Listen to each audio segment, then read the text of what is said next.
Hello students, welcome to Adda 24/7 School. I'm Rebecca and in this video session I'm going to take one shot revision of a chapter which has been taken from the book Beehive. The name of the chapter is If I Were You, written by Douglas James. So let's get started. So first of all, I just want to tell you that the story is based on two characters. The one is Gerard and the another one is the intruder who's a cheat, जो एक ठग है, एक dubious personality है, जो धोखे से कहाँ घुस आया है गेरार्ड के घर में। और वो धोखे से गेरार्ड के घर में इसलिए आया है क्योंकि वो गेरार्ड की आइडेंटिटी को चुराना चाहता है। इसने एक मर्डर किया है और ये गेरार्ड की आइडेंटिटी चुराने के बाद एक अच्छी लाइफ जीना चाहता है, right. So let's take a short revision of this. The story starts from here. If I Were You is a play written by Douglas James. It begins with a telephonic conversation of a playwriter. तो basically एक कहानी सुनाई गई है Gerard की. Gerard जो कि एक प्ले राइटर भी है, आप यहाँ पर देख सकते हो ये नाम. Preparing to leave his house in order to attend a rehearsal. और ये कॉल अटेंड इसलिए कर रहा है क्योंकि इसे अपने आप को तैयार करना है और ये एक रिहर्सल के लिए जा रहा है. तो क्योंकि ये प्लेज लिखता है और परफॉर्म करता है उसको, तो इसे उसी की रिहर्सल के लिए घर से बाहर जाना है. After ending up the phone call, he starts packing the travel bag while he is engaged in his work. Right? तो जब इसकी कॉन्वर्जेशन एंड होती है, टेलीफोनिक कॉन्वर्जेशन, तो ये फ़ोन को रख देता है और फ़ोन को रखने के बाद अपनी तैयारी में लग जाता है. तभी जब ये अपने काम पे एंगेज होता है, ये नोटिस करता है कि कोई इंट्रूडर, कोई चीट इसके घर में घुस आया है. टिपटोड फ्रॉम हिज राइट साइड, मतलब उसको हल्की फुल्की सी आवाज़ सुनाई देती है क्योंकि वो जो इंट्रूडर होता है वो टेबल में से धड़ से लड़ा होता है. Gerard notices that the unknown man resembled him quite a bit and he is holding a revolver in his hand. अब जब वो गेरार्ड को देखता है तो वो ये क्या नोटिस करता है कि ये जो आदमी है, अननोन इंसान जिसको वो जानता नहीं है, वो काफ़ी हद तक उसके जैसा दिखाई देता है. और फिर उसको ये भी दिखता है कि उसके हाथ में एक गन भी है जो वो उसकी तरफ पॉइंट आउट कर रहा है. The intruder, without wasting time, asks Gerard to raise his paws up in the air. अब आपने जैसे देखा होगा पुलिस के पास भी गन होती है तो वो कहता है, सामने वाले जो भी कल्प्रिट होता है उससे कहता है हैंड्स अप, हाथ ऊपर कर लो. तो वही चीज इस इंट्रूडर ने गेरार्ड को बोली कि तुम अपने हाथों को ऊपर कर लो. Here pause refers to the hand. Gerard on the other hand is surprisingly relaxed and did not panic.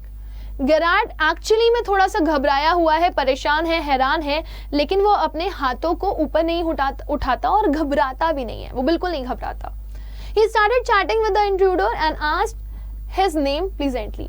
वो बहुत ही काम होकर के, नॉनशलेंट होकर के उससे उसका नाम पूछता है कि तुम्हारा नाम क्या है, तुम कौन हो, तुम कहाँ से बिलोंग करते हो, बहुत ही प्यार से. The intruder started asking Gerard about his detail. अब इंट्रूडर कहता है मुझे बेवकूफ़ मत समझो, मैं तुम्हें अच्छी तरीके से जानता हूँ, जो मैं तुमसे पूछ रहा हूँ वो तुम मुझे बताओ, अपनी बकवास बंद रखो. Gerard request him to discuss in a comfortable position. Gerard कहता है कि अरे मैं जिस कंडीशन में खड़ा हुआ हूँ वो बहुत ही वियर्ड है, हम लोग बैठ करके आराम से बात करते हैं. So the intruder ask him to sit down on a chair. तो इंट्रूडर क्या करता है, उसकी तरफ एक चेयर ढकेलता है और कहता है इस पर बैठ जाओ. As they start their conversation, he asks Gerard if he stayed alone and owned a car. अब जब ये लोग अपनी कॉन्वर्सेशन स्टार्ट करते हैं तो जो इंट्रूडर है वो उससे अलग अलग तरह के क्वेश्चन पूछता है. सबसे पहले वो उससे पूछता है कि तुम यहाँ अकेले रहते हो. दूसरा वो उससे कहता है कि तुम्हारे पास एक कार है, तुम्हें कार चलानी आती है. टू दिस द ड्रामेटिस्ट यानी कि the playwright replied that he often travels due to the nature of his work. तो फिर गेरार्ड इसको बताता है इंट्रूडर को कि हाँ, मतलब पहले तो वो मना करता है कि मेरे को गाड़ी चलानी नहीं आती, लेकिन फिर वो कहता है हाँ मुझे अक्सर अपने काम के लिए बाहर जाना पड़ता है तो इस वजह से मैं कार चलाता हूँ. One of his bag is always kept packed as there were days when he needed to travel out for some urgent work. अब हमें स्टोरी में ये बताया गया है कि उसका बैग हमेशा तैयार रहता है क्योंकि उसे कहीं ना कहीं किसी अर्जेंट काम के लिए बाहर जाना रहता है फॉर हिज रिहर्सल, राइट. तो वो अपने बैग में अलग अलग तरह के, आप ऐसे बोल सकते हो, डिस्गाइज वाली चीजें रखा होता है ताकि वो अपने आप को चेंज कर सके. Besides, Gerard also told him intruder that he often talked on telephone without meeting his tradesmen in reality. फिर गेरार्ड उसको बताता है कि मैं अक्सर लोगों से बात किया करता हूँ और मैं एक्चुअली में अपने जो जिन बंदों से मिल करके मैं ट्रेड करता हूँ, मैं उनसे मिलता नहीं हूँ, बस उनसे फ़ोन पर ही बात करता हूँ, मेरा काम हो जाता है। So this is the mysterious thing about Gerard, जो कि इंट्रूडर को पता होती है। और इंट्रूडर ने ये भी सुना होता है कि ये इंसान बहुत ही अजीबोगरीब है, क्योंकि लोग इसको बहुत अजीबोगरीब समझते हैं। Meanwhile, इसी दौरान Gerard also inquired about intruder's whereabouts. तो जिस टाइम पे गेरार्ड अपनी इंफॉर्मेशन दे रहा होता है इंट्रूडर को, उसी दौरान गेरार्ड इंट्रूडर से भी उसके बारे में पूछता है। And the latter tells him that he was a criminal who mainly theft jewellery. So latter किसको बोला गया? बाद वाला। बाद वाला कौन है? इंट्रूडर। तो क्योंकि वो इंट्रूडर से भी बहुत सारी इंफॉर्मेशन निकलवा रहा होता है, तो वो उससे पूछता है कि तुम कौन हो। तो वो उसको बताता है बातों बातों में कि मैं एक चोर हूँ, क्रिमिनल हूँ, और मैं छोटी मोटी चोरियां करता रहता हूँ, जैसे कि ज्वेलरी। तो इवन गेरार्ड उसको ये भी कहता है कि तुम फिर यहाँ क्या कर रहे हो, बिकॉज यहाँ पर तो चोरी करने जैसा कुछ है ही नहीं, यहाँ पे तो तुम्हें सोना मिलेगा ही नहीं। तो वो उसको बताता है अगर मुझे यहाँ सोना नहीं मिलेगा तो मुझे यहाँ पर पुलिस भी नहीं मिलेगी। फर्दर वो उसको ये भी बताता है he also killed a policeman and he wish to take Gerard's identity by killing him. वो कहता है कि मैं तुम्हें एक सच बात बताऊं, तो मैं यहाँ इसलिए आया हूँ क्योंकि मुझे तुम्हें मारना है। मारना इसलिए है क्योंकि मैं अभी अभी एक पुलिस वाले का कत्ल करके आ रहा हूँ, और क्योंकि मैंने पुलिस वाले का कत्ल किया है तो लोग मेरे पीछे पड़े हुए हैं, मुझे फांसी की सज़ा दे दी जाएगी। इसलिए मैं तुम्हारी आइडेंटिटी को स्टील कर लूँगा, और जब मैं तुम्हारी आइडेंटिटी को स्टील कर लूँगा तो मैं एक फेक जिंदगी जीऊँगा ताकि मुझे जेल ना हो। So that he could evade his arrest completely. और अगर वो गेरार्ड्स की आइडेंटिटी ले लेगा तो फिर वो अपनी आइडेंटिटी छुपा देगा, और इस तरीके से वो सर्वाइव करेगा। So it is very very necessary for the intruder to kill Gerard, to take Gerard's identity. Getting this, अब जैसे ही सुनता है गेरार्ड ये, Gerard realise that the intruder is not as smart as he had assumed him to be. अब Gerard बातों ही बातों में ये पता कर लेता है कि ये इंसान एक नंबर का बेवकूफ है, ये उतना दिमाग नहीं चला पा रहा है जितना कि मैंने एक्चुअली में सोचा था कि ये होगा। तो वो उसको मैनिपुलेट करना शुरू कर देता है, मतलब वो उस अपनी बातों में फंसाना शुरू कर देता है उस इंट्रूडर को। तो गेरार्ड बहुत चालाक है, उसके अंदर ज्यादा दिमाग है इंट्रूडर से, और वो अपने दिमाग को चला रहा है और मैनिपुलेट कर रहा है, उसको बहकाने की कोशिश कर रहा है, उससे अलग अलग बातें कर रहा है, और पूरे दिमाग के साथ उससे बातें कर रहा है ताकि वो अपनी जो सोच है वो उसके अंदर डाल सके और उसको अपने हिसाब से चला सके। Gerard quickly made up a shot and stated that he had a mysterious life of his own।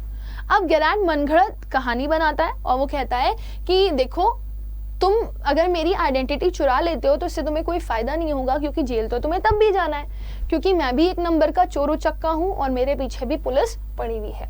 तो वो उसे अपनी मिस्टीरियस कहानी सुनाने लगता है और उसको धोखाधड़ी में, ऐसे बोलते नहीं है, उसको कंप्लीटली मैनिपुलेट करने की कोशिश कर रहा होता है कि देखो, जो तुम मेरे बारे में सोच रहे हो कि मैं एक बहुत सीधा साधा आम सा इंसान हूँ, ऐसा कुछ भी नहीं है, मैं कोई आम इंसान नहीं हूँ, और मैं भी तुम्हारी तरह एक ठग हूँ, तभी तुम मुझको अपने लिए एक सूटेबल इंसान समझ पा रहे हो।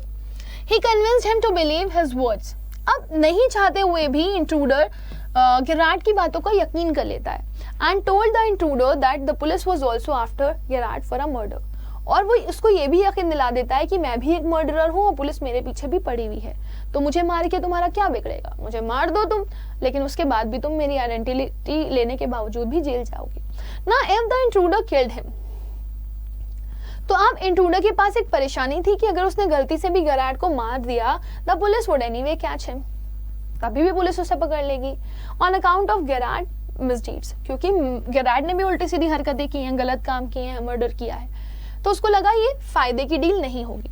Now getting this, the intruder accept Gerard story. तो अब इंट्रूडर धीरे धीरे गेरार्ड के ऊपर विश्वास करने लगा है और वो उसकी बातों को एक्सेप्ट कर रहा है। When the latter asked him to go to garage and fled from the house through that route, so Gerard opened the garage door and pushed the intruder inside, which was actually a cupboard, and locked him upside। तो अब basically क्या होता है, Gerard कहता है कि चलो हम लोग गैरेज में चलते हैं, वहाँ पे मेरी कार खड़ी हुई है, उसमें हम लोग बैठेंगे और यहाँ से निकल लेंगे। और गेरार्ड उसको ये भी बोलता है कि अगर तुम्हें मेरे ऊपर यकीन ना हो तो तुम अपनी गोली मेरे ऊपर ताने रहना, और तुम्हें जब लगे तो मुझे मार देना। तो गेरार्ड क्या करता है, गेरार्ड दरवाजा खोलता है गैरेज का और इंट्रूडर अंदर जाता है, लेकिन जैसे ही इंट्रूडर अंदर जाता है और झांकने की कोशिश करता है, देखने की कोशिश करता है कि ये झूठ तो नहीं बोल रहा, इतने में गेरार्ड धक्का दे देता है इंट्रूडर को और इंट्रूडर अंदर गिर जाता है जाकर के, और उसकी गन अलग गिर जाती है। तो गेरार्ड गन को उठा लेता है और कबर्ड को जोर से बंद कर देता है। अब जो इंट्रूडर है वो कहाँ बंद है? कबर्ड के अंदर, और गेरार्ड के हाथ में गन है। Soon after he informed the cop about the criminal story and handed him over to them. और फिर वो क्या करता है? वो कॉल करता है और कॉल करके इस क्रिमिनल की स्टोरी पूरी किसको बता देता है? पुलिस को। Cop refers to the police. और ये भी उनको बोल देता है कि मैंने उसको कबर्ड में बंद करके रखा हुआ है, आप जल्दी से आकर के पकड़ लो। Thus we saw that Gerard's presence of mind and awareness saved him from a life-threatening situation. तो हमें स्टोरी में क्या देखने के लिए मिला कि कैसे गेरार्ड ने अपनी विट, अपनी इंटेलिजेंस का इस्तेमाल किया और वो एक बहुत बड़ी परेशानी से बाहर निकल पाया। तो ये हमें कहानी बहुत बड़ी सीख देती है कि हमें भी बहुत सोच समझ करके चीज़ों को करना चाहिए और हमें हमेशा अपनी इंटेलिजेंस का इस्तेमाल करना चाहिए, चीज़ों से घबराना नहीं चाहिए। So basically what the chapter teaches us, we must not be over confident, हमें अपने ऊपर ओवर कॉन्फिडेंस नहीं फील करना चाहिए, and remain aware about our surrounding, और हमारे आसपास जो हो रहा है उस चीज़ को लेकर के अवेयर रहना चाहिए ताकि हम लोग कूल हेडेड रह सकें and able to handle critical situation with ease, और हम लोग अब हमारे आसपास की जो परिस्थितियां हैं उनको आराम से डील कर सकें, right. So my dear student, I hope कि आप लोगों को ये स्टोरी अच्छे से समझ में आई होगी, and with this I have come to the end of the session. If you are liking our videos, do not forget to like it and share it, and if you are new here, do not forget to subscribe our channel also. Rest आपको session कैसा लगा आप मुझे comment section में ज़रूर बताइएगा। Thank you and bye bye.